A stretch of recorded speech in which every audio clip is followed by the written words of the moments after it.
پاکستان نہیں پہنچا۔ تو یہ واقعہ جب ہمارے علم میں آیا، باجی حضور فرماتے ہیں تو ہمیں سخت دلی درد ہوا، سخت دلی افسوس ہوا کہ ہماری خاندان کے آدھے لوگ جو ہیں اس ٹرین میں شہید ہو گئے۔ لیکن سرکار گوھر شاہی کی اس معاملے کو جو ہم نے دیکھا تو آپ کی ذات پہ ہمارا یقین اور پختہ ہو گیا۔ کچھ دن اسی طرح گزرے تو کچھ دن کے بعد پھر ایک ٹرین آئی، تو اس دن ہم نے دیکھا کہ شاہ صاحب بہت خوش ہیں اور کہتے ہیں ابا جی آج چلو، آج اس ٹرین کے اندر ہم پاکستان جائیں گے، آج اس ٹرین میں ہم پاکستان جائیں گے۔ تو اس ٹرین میں ہم سوار ہو گئے۔ ابا جی حضور فرماتے ہیں کہ جب وہ ٹرین چلی اور جب وہ بھی اسی مقام پہ جلندھر جب لدھیانہ کے قریب پہنچی تو وہاں بھی سکھوں نے حملہ کیا، لیکن ہمارے ساتھ اس ٹرین میں بلوچ ریجمنٹ کے جوان کو تھے جنہوں نے ان کے حملے کو روک دیا اور وہ ٹرین بحفاظت سرزمین پاکستان میں لاہور پہنچی۔ اور میں سمجھتا ہوں کہ مرشد پاک سرکار سیدنا ریاض احمد گوھر شاہی دامت برکات و عالیہ آپ کی ذات والا صفات کا کمال تھا کہ وہ جتنے بھی لوگ تھے اس ٹرین کے اندر وہ سب کے سب بحفاظت پاکستان کی سرزمین سے پہنچے۔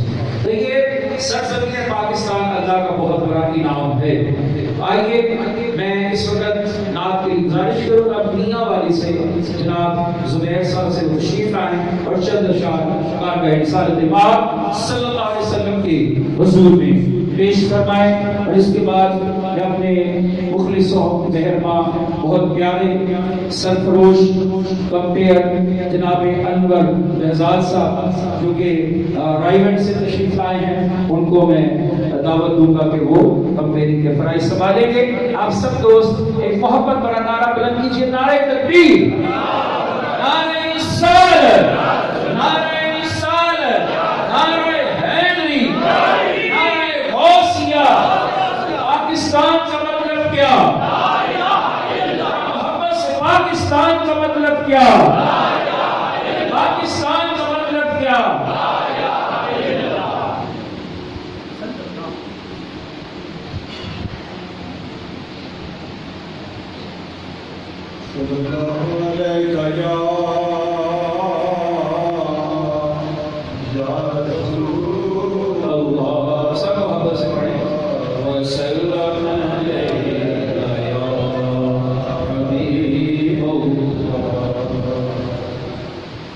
جائے مکے مدینے